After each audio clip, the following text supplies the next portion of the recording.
Всем доброе утро, друзья мои, или уже практически добрый день. Дорогие друзья, этот мир, в котором мы родились и живем, к сожалению, несовершенен. Но, к сожалению ли только он несовершенен, а может он несовершенен к счастью? Как вы считаете? Знаете, чем отличается оптимист от пессимиста? Пессимист, падая с 10-го этажа, закрывает глаза и ждет смерти. А оптимист, падая с 10-го этажа, думает: не-не-не, пока еще 8-й этаж, пока еще все хорошо, пока еще все нормально, неплохо. Вот вроде бы лечу так мягко. Наверное, может, ноги сломаю, а так приземлюсь, останусь живой. И вдруг падает на снежный сугроб и спасает себе жизнь. Мысли, желания, они не просто материальные, они спасительны. И мы порой не замечаем этого, как мы закрываем себе все в нашей жизни. Я ничего не могу, у меня ничего не получится. Как я не хочу жить, как я устала, как мне все надоело. И так далее. И мы все время такими замками закрываем себе все дороги и пути.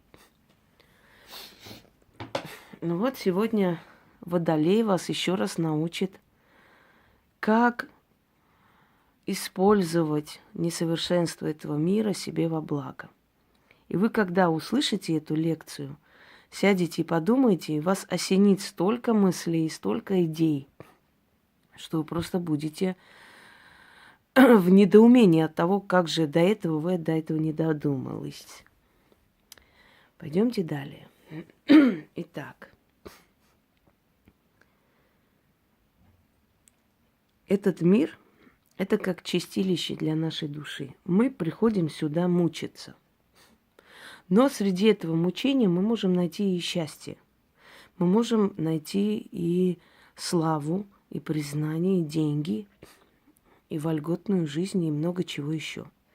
Все люди, которые создавали большие корпорации, все люди, которые открывали бизнес или писали книги и так далее, все они вначале были высмеяны. Всем им говорилось: не получится у тебя ничего. Ой, это если бы это было так легко, всегда говорят слабые люди, бесхребетные люди. Да если бы это было так просто и так далее. А давайте я вам скажу, нелегко, не просто, но возможно.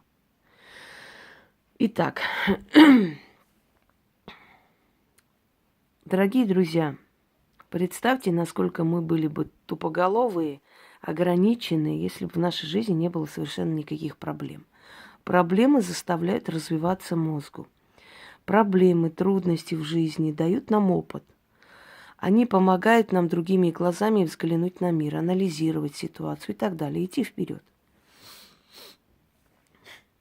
Представьте себе, что у вас в жизни все есть. Вы выходите на улицу, все вам улыбаются. Вы хотите купить себе духи Шанель, а вам дарят. Вы хотите зайти в ресторан, вам все там бесплатно. Один день вам это доставит огромное удовольствие. Второй день вы начнете к этому привыкать. На следующий день вам будет уже это скучно, а потом уже жить не захочется, потому что каждый день повторяется день сурка. Если человек достигает сам тех высот, что может позволить себе и духи, и дорогие украшения, и может позволить себе рестораны, то он чувствует удовлетворение жизнью. Он понимает, что он чего-то достиг, и он чего-то стоит в этой жизни. Он нашел свое место. Если человеку все просто так дается, мало того, что он этого не ценит, ему это приедается, он абсолютно не видит больше смысла в этой жизни. Именно поэтому дети из бедных семей, из трудных семей, с очень непростой судьбой, из глухих деревень приезжают, например, в столицы стран, становятся известными актерами, режиссерами, продюсерами, известными модельерами и так далее. А дети из богатых семей просто разъезжают на своих хаммерах, разбиваются, становятся наркоманами, проститутками и так далее. И так их жизнь не заканчивается в безвестности. Конечно, есть среди них и те, которые ценят вклад родителей, но они в меньшинстве. Основное количество золотой молодежи, в кавычках, просаживает все эти миллионы отца просто в никуда. Потому что они не умеют ничего добиваться. Они не видели несовершенства мира. Открыли глаза, их там оберегали, их любили, у них игрушки, побрякушки были из бриллианта, у них из меха были пеленки и так далее. То есть они совершенно не знают, что мир где-то и несовершенен.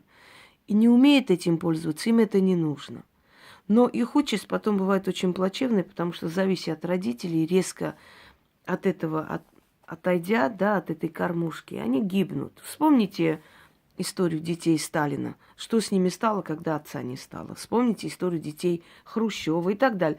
Они все постепенно отошли, кто-то нашел в себе силы и мужество жить дальше, а кто-то опустился, спился, сошел с ума и так далее. Так вот,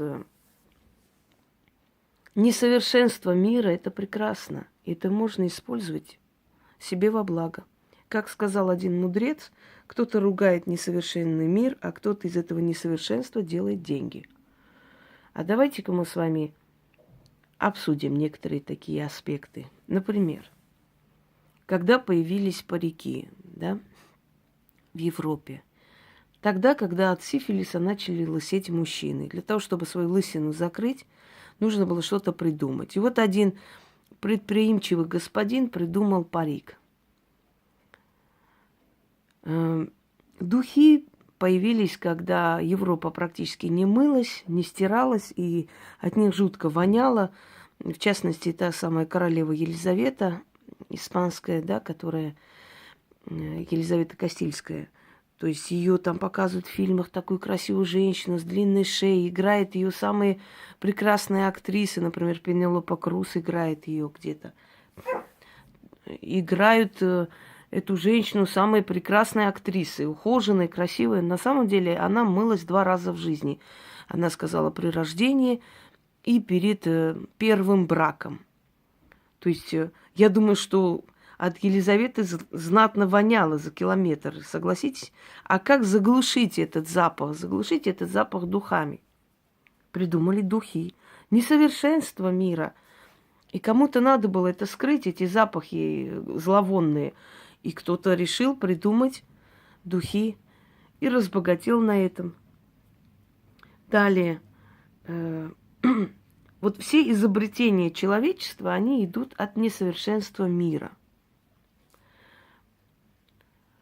Люди в Японии и по сей день у них всегда было и есть проблема с жильем, поскольку земля там очень дорогая, архидорогая, и поэтому у них вечная проблема с жильем, и даже вполне благополучные семьи могли оказаться на улице, просто не зная, куда идти, где снимать, и просачивали целое состояние в гостиницах, чтобы хоть где-нибудь поспать, отдохнуть и так далее.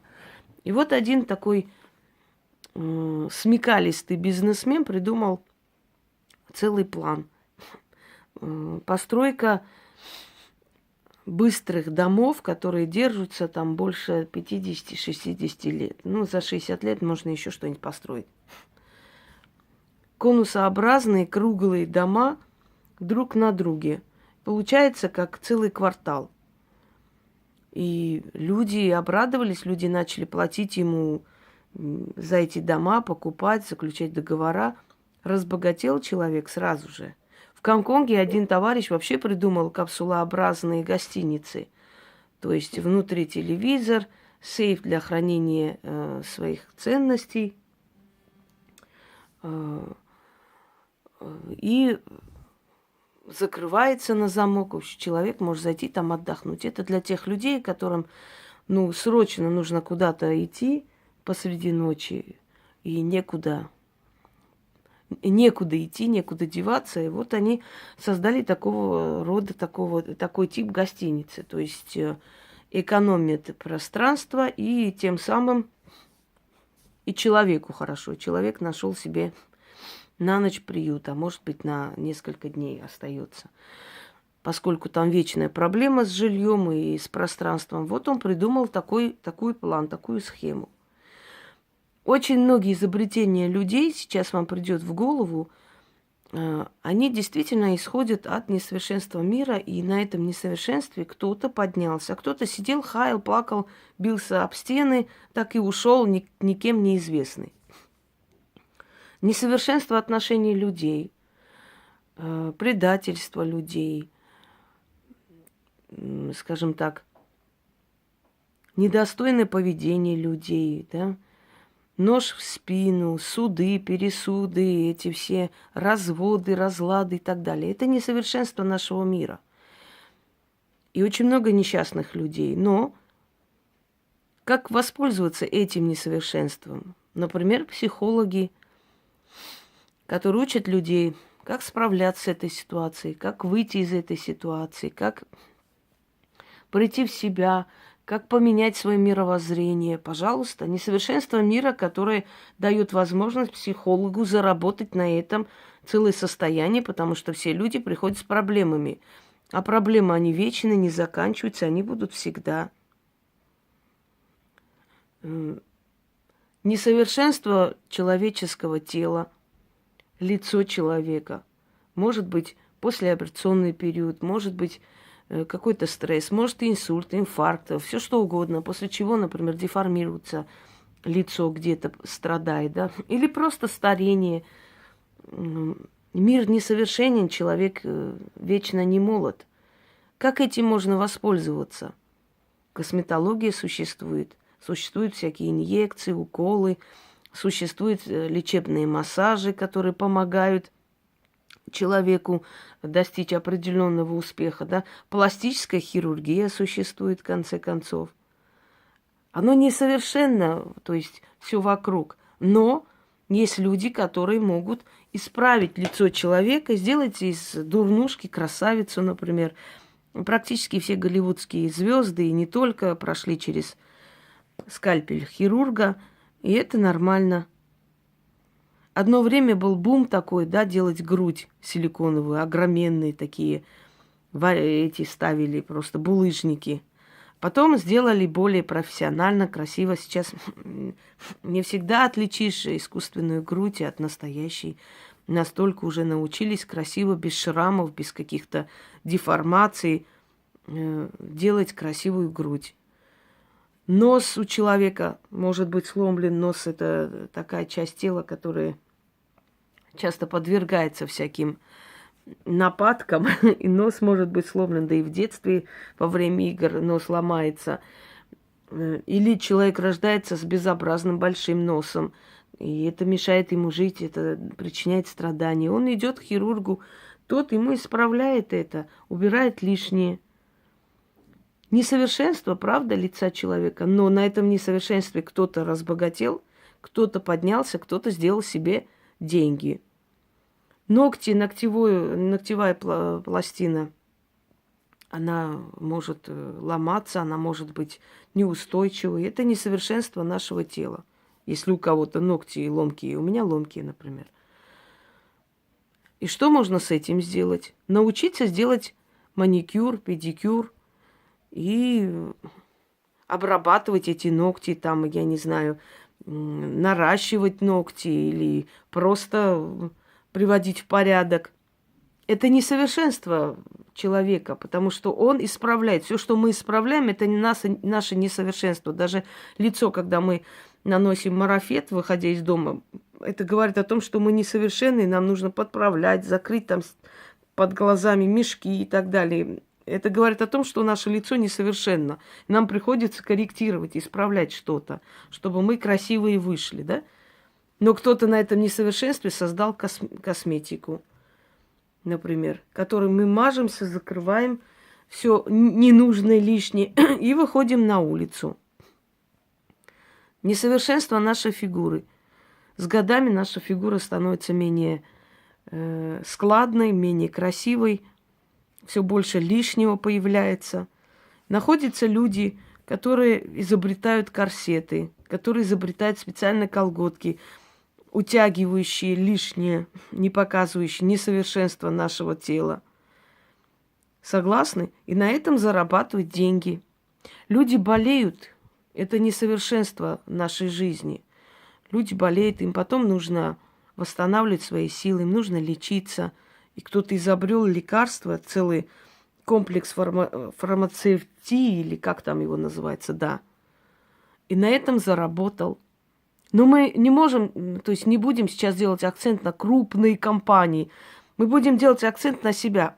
Что мы можем сделать, исходя из несовершенства нашего мира? Мы можем это несовершенство использовать во благо себе. Мы можем на этом несовершенстве делать деньги. У вас маленький городок или какой-то райцентр, где очень мало, то есть молодежи идти некуда. Возьмите помещение. Я думаю, что помещение, которым никому нафиг не нужно, могут дать вам в аренду. И создайте там маленький кафе, бар. Вы знаете, сколько людей будут ходить туда, особенно молодые, которым идти негде, говорить негде, вместе провести время негде. Они будут приезжать туда. Это несовершенство вашего городка, но вы можете это использовать во благо себе и заработать себе состояние. Задумайтесь, дорогие люди, когда вы начинаете говорить о том, что мир несовершенен, то этот мир таким несовершенным создали специально для того, чтобы мы, знаете, грубо говоря, тренировали свое мышление здесь, искали выходы из ситуации, и эти выходы обязательно находятся. Я знаю женщин, которые в Москве, наращивая ногти, купили себе квартиры. Я знаю женщин, которые в Москве там наращивают волосы, научились, которые научились делать массаж, которые научились там каким-то оздоровительным процедурам, в общем, проводить, да просто красить и стричь волосы. Это все несовершенство нашего тела, нашей жизни, нашего мира. Но это несовершенство создано для того, чтобы кто-то это несовершенство исправлял. Исправлял и получал на этом деньги, заработанные честным трудом, свои, которые он заслужил. Садитесь и подумайте, на каком несовершенстве человеческого общества, человеческого мира вы можете подняться. И что именно вам дано исправить там? Что вы можете себе позволить исправить в этом несовершенном мире? Вы знаете, католикос армян Вазген I сказал: не жалуйся на тьму, зажги свою свечу. Вот зажгите свою свечу, и тьма рассеется вокруг вас. Посмотрите, что, в чем несовершенны люди, и воспользуйтесь этим несовершенством для своих целей. Почему бы нет? Если есть что предлагать, если есть что делать, поменять, чем помочь, почему бы не сделать это? Но не делать это просто так, а делать это для себя, во благо себе, чтобы и они были довольны, и ваш труд был оценен. Всем удачи!